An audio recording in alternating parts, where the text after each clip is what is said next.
देखिए संज्ञा, सर्वनाम, विशेषण और क्रिया ये किन शब्दों के भेद हैं। सबसे पहली चीज़ तो हम देख लें कि भाई ऑप्शन में कुछ भी हो, कैसा भी दिया हो, ये विकारी शब्द है। और विकारी क्यों है? विकार होता है किसी भी तरीके का परिवर्तन हो जाना, विकार आ जाना, बदलाव आ जाना। तो जब हम संज्ञा, सर्वनाम, विशेषण इनमें से किसी की भी बात करते हैं तो ऐसा नहीं है कि ये परिवर्तनशील नहीं है। जैसे कि कुर्सी एक वचन, कुर्सियाँ बहुवचन, तो ये बाहरी जो प्रभाव है उससे परिवर्तन हो गया ना इनमें। तो बाहरी प्रभाव से, लिंग से, वचन से, कारक से किसी भी तरीके से परिवर्तन हो जाना, ये जो होता है ये होता है विकार। ठीक है, क्या हो जाना? विकार हो जाना। ऐसा नहीं है जो शुद्ध रूप था उनका वो अपने शुद्ध रूप में जैसे थे वैसे बने रहेंगे, बने हैं, कभी बदलेंगे ही नहीं। No, this is not possible. तो ये जो चारों हैं ये चारों आ जाते हैं विकारी शब्द की कैटेगरी में। तो आप ये तो समझ ही गए होंगे कि विकारी अगर ये है तो अविकारी इसका जस्ट उल्टा ही होगा, विलोम दिख ही रहा है। अविकारी वो शब्द हैं जो कि किसी भी बाहरी प्रभाव से परिवर्तनशील नहीं होते हैं। ठीक है, यानी कि लिंग, वचन, कारक, काल किसी भी बाहरी प्रभाव से परिवर्तन इनमें नहीं होता। अब हम देखेंगे इन चीज़ों को, तद्भव, तत्सम। ध्यान रखिए कोई भी प्रीवियस ईयर क्वेश्चन पेपर आपको बहुत सारी डिटेल देता है कि किस तरीके के क्वेश्चन आगे आ सकते हैं। हम थोड़ा थोड़ा इनके बारे में अगर जानते चलेंगे तो ये विश्वास रखिए कि इनसे मिलते जुलते क्वेश्चन आने के बहुत चांसेस होते हैं।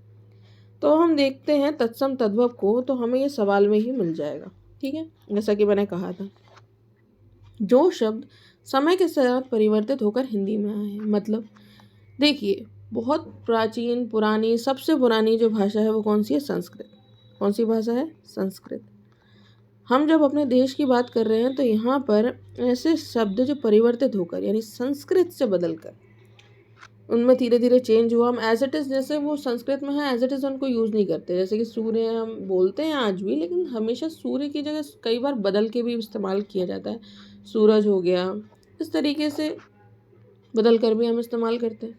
ठीक है, तो जब परिवर्तित होकर हिंदी में आए हैं जो शब्द जिनको हम उसी तरीके से बोला जाता है वो तद्भव हो जाते हैं। तद्भव यानी संस्कृत में जैसा उनका मूल स्वरूप था वैसा आज हम इस्तेमाल नहीं करते, बल्कि हिंदी में उनका परिवर्तित स्वरूप यूज़ होता है। ठीक है, अब उसी के साथ मैं आपको तत्सम के बारे में भी इन शॉर्ट बता देती हूँ। सम मतलब होता है एक सा। सम मतलब क्या होता है? एक समान, एक सा।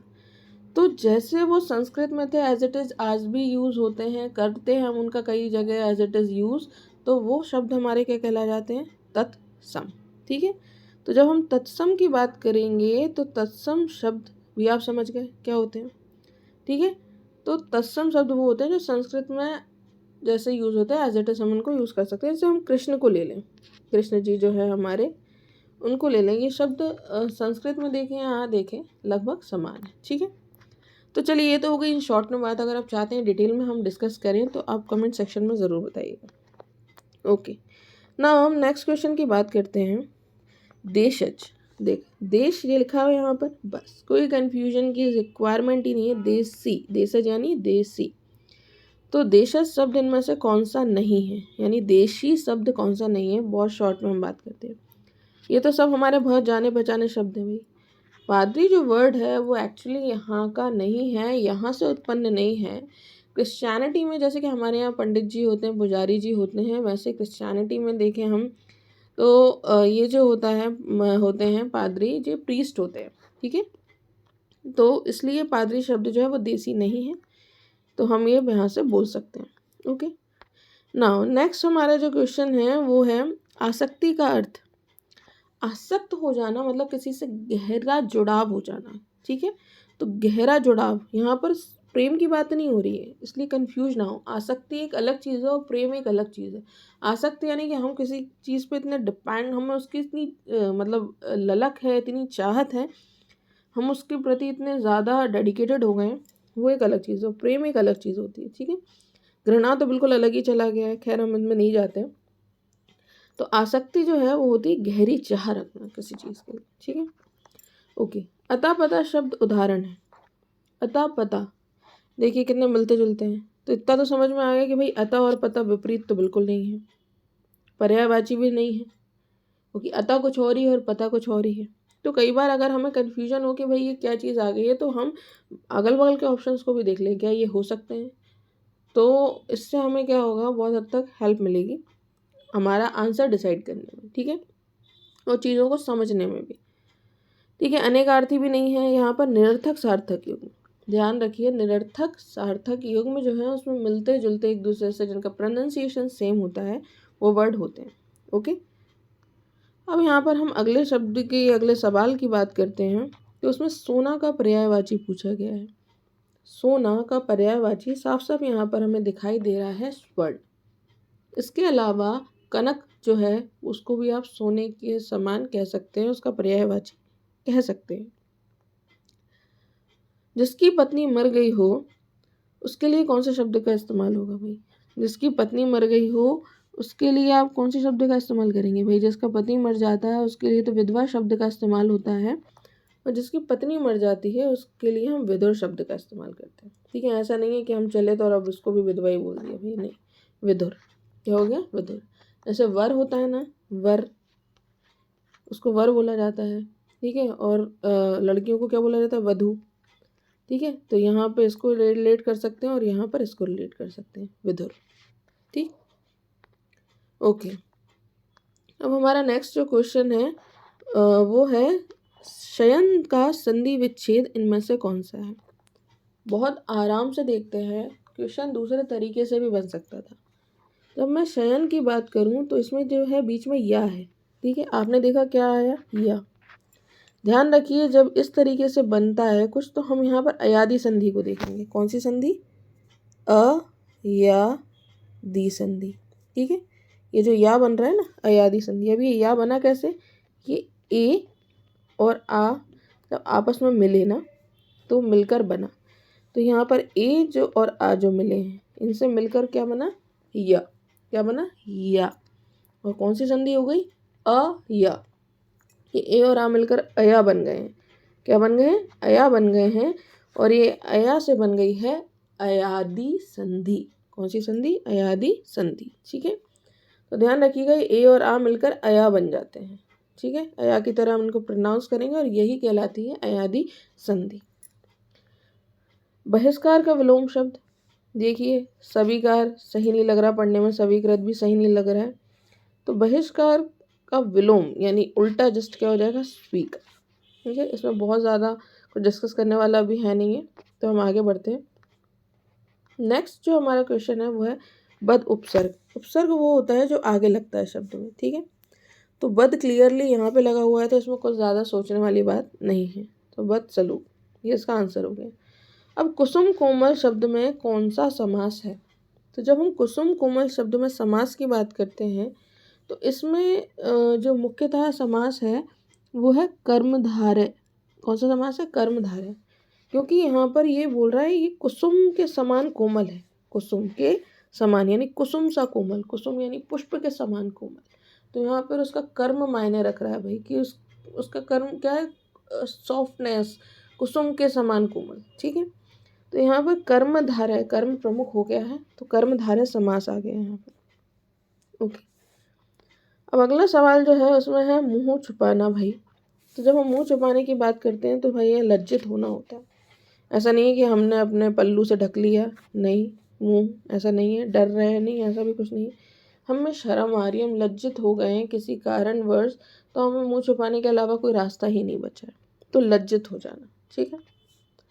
अगला जो सवाल है वो है संग्रहित का शुद्ध रूप, ठीक है।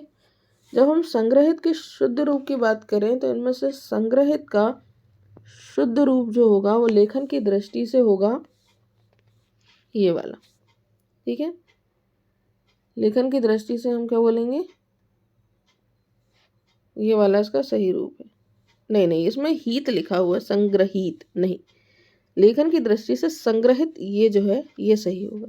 संगृहित ये भी नहीं है, संग्रहित ये भी नहीं है, इसमें भी बड़ी ई की मात्रा है, ठीक है। अब डिफरेंस क्या हो सकता है, बदलाव क्या हो सकता है? अब यहाँ भी संग्रहित लिखा हुआ है इसलिए इसका आंसर ये है। यहाँ पे भी संग्रहित लिखा हुआ है, तो इस कारण से ये जो ग्रह है इस तरीके से लिखा हुआ है, इसको आप इस तरीके से भी यहाँ पे रिप्रेजेंट कर सकते हैं। तो इसका आंसर होगा फर्स्ट वाला, ठीक है। हम यहाँ पे नॉर्मल डिस्कशन कर रहे हैं। कोई भी प्रॉब्लम हो तो आप कमेंट सेक्शन में ज़रूर बता सकते हैं। ओके, अब जब हम बात करेंगे नेक्स्ट की, उसमें है आंखें निकाल उड़ जाते, क्षण भर उड़कर आ जाते, सब जीव खींचकर कौवे, चुभला चुभला कर खाते। एक बात बताइए, इनमें कौन सा रस है? एक रस होते हैं हमारे जो, वो बताते हैं प्रेम रस, हमारा विवत्स रस, वात्सल्य होना, प्रेम उमड़ना। आपको इसमें कौन सा रस समझ में आ रहा है? आप अपनी खुद समझ से बताइए। विभत्स, भयानक। विभत्स यहाँ पर बहुत एक अजीब सी, मतलब आप देखिए कि आंखें निकाल उड़ जाते, कितनी भयावना है यहाँ पर। तो ये रस जो है, इसके अंदर जो रस है वो सब जीव खींच कर कौवे, चुबला चुबला कर खाते, इसमें बीभत्स रस है। ठीक है, तो ये तो हो गया हमारा। अब हम इसमें देखते हैं अलंकार। हर तरह की चीज़ें जो हैं ग्रामर से इसमें कवर की हुई हैं, चाहे समास हो, चाहे संधि हो, चाहे अलंकार हो। तो हमें सबकी आउटलाइन तो है वो थोड़ी सी देखते हुए चलनी है। अब इन पंक्तियों में कौन सा अलंकार है, ये हमसे पूछ रहे हैं, थोड़ा समझते हैं। गंधी गंध गुलाब को, गवई गाहक कौन। जब हम इसकी बात करते हैं तो इसमें साफ साफ अनुप्रास अलंकार है। क्यों है भाई? क्योंकि इधर पर अनुप्रास अलंकार में अनु का मतलब तो होता है बार बार रिपीट होना। पर किसका रिपीट होना? यहाँ पर प्रास जो है उसका अर्थ होता है, क्या होता है? वर्ड। क्या होता है? वर्ड। तो कोई एक वर्ण जब बार बार रिपीट होता है तो वो कहलाता है अनुप्रास। ठीक है, तो यहाँ पर आप देख रहे हैं ये गंध में आपको दिख रहा है, यहाँ पर गंध दिख रहा है आपको, यहाँ पर गवई में आपको ये दिख रहा है। तो इस तरीके से आप देख सकते हैं बार बार रिपीटेशन हो रहा है एक वर्ण का। तो हम कह सकते हैं कि हाँ, ये अनुप्रास अलंकार है। ठीक है, तो इस तरीके के सवाल करते करते आपकी कुछ प्रैक्टिस भी होती चली जाएगी। आप समझ भी जाएंगे कि किस तरीके से चीज़ें होती हैं, किस तरीके से क्वेश्चंस आते हैं। नेक्स्ट क्वेश्चन जो है उसमें देखिए, दिए गए शब्द के लिए सही पर्यायवाची शब्दों की पंक्ति को चुनना है। हमारे इंद्रदेव जी की बात हो रही है भाई। तो इंद्रदेव जी की अगर बात करें तो ये जो हैं देवराज भी कहलाते हैं, सुरपति भी कहलाते हैं। सुर मतलब अगेन देवता होते हैं, तो उनके नायक, उनके पति, उनके राजा सुरेंद्र भी कहलाते हैं और सुरेश भी कहलाते हैं। ठीक है ना। सुरेश में देखिए आपको हर जगह एक बात ध्यान रखिए, जब इंद्र जी की बात हो रही है तो देवराज को अगर हटा दें तो हर जगह आपको कहीं ना कहीं सुर दिखाई दे रहा है। सुर मतलब देवता, असुर मतलब राक्षस। सुर मतलब देवता, असुर मतलब राक्षस। तो इस तरीके से आप यहाँ पर उनको देख सकते हैं कि सुरपति, सुरेंद्र, सुरेश, तो कहीं ना कहीं देवताओं से संबंधित है। ठीक है, ओके। अब अगला सवाल जो है हमारा वो है, अधोलिखित वाक्य में रिक्त स्थान की पूर्ति उचित मुहावरे से कीजिए। ठीक है, यदि तुम झूठ बोलोगे तो अपना विश्वास खोने के कारण। अब इसमें मुहावरे की बात हो रही है कि यहाँ पर रिक्त स्थान की पूर्ति करनी है और वो भी उचित मुहावरे से करनी है। तो क्या हो जाएगा? तो इसमें भाई ये होगा कि अगर तुम झूठ बोलोगे तो अपना विश्वास खोने के कारण, इसका मतलब क्या हुआ? खुद बनोगे। होगा कि नहीं भाई? अगर तुम झूठ बोलोगे तो तुम दूसरों के लिए अपना विश्वास खुद खो दोगे ना। तो इसका मतलब ये हुआ कि तुम अपने पाँव पर खुद ही कुल्हाड़ी मारोगे। तुम झूठ बोलोगे तो तुम्हारे ऊपर से ही लोग विश्वास उठ जाएगा लोगों का। ठीक है, तो इन सब चीज़ों का तो कोई सेंस नहीं बन रहा है। हाँ, ये ज़रूर बन रहा है कि आप अपने पाँव पर खुद ही कुल्हाड़ी मारेंगे अगर आप झूठ बोलेंगे तो। नाउ नेक्स्ट क्वेश्चन, नीचे दिए गए जोड़ों में आए विलोम शब्द किसमें है? अब इसमें विलोम शब्द की बात की जाए, पढ़ाई लिखाई तो भाई एक साथ चलती है, सगाई शादी भी एक साथ चलती है, हरा भरा भी एक साथ चलता है। सिर्फ गरीब और अमीर ही हैं जो एक दूसरे के विपरीत हैं। तो ये हमें साफ दिखाई दे रहा है। अब हमारे लास्ट जो दो क्वेश्चंस बचे हुए हैं वो हैं, इनमें से विकल्प कौन सा है भाई जो जातीय युग्म में आ रहा है? जातीय। ठीक है, बात हो रही है जातीय युग्म की। सुबह शाम नेचुरल चीज़ें हैं, इसमें कोई जाति का लेना देना नहीं है। इधर उधर और लाभ हानि से भी कोई लेना देना नहीं है। साफ साफ दिखाई दे रहा है रहन सहन जातीय युग्म को संबोधित कर रहा है। ठीक है, आपका रहन सहन कैसा है? समास के कितने भेद होते हैं भाई? समास के सभी को पता है 6 भेद होते हैं। अव्ययी भाव समास, तत्पुरुष समास, कर्मधारय समास, द्विगु समास, द्वंद्व समास और बहुब्रीहि समास। तो ये तो हमने हिंदी में चीज़ों का डिस्कशन किया। आप चाहते हैं कि इन डिटेल कुछ चीज़ें आपको समझाऊं, किसी चीज़ का लेक्चर लेना है, कुछ आपको समझाना है, आपको लगता है तो आप मुझे कमेंट सेक्शन में बताइए। जितने ज़्यादा कमेंट्स होंगे डेफिनेटली मैं उसके ऊपर भी एक वीडियो ज़रूर बनाऊंगी। इससे आपको बहुत कुछ क्लियर होगा, कुछ मदद मिली होगी आपकी तैयारी में।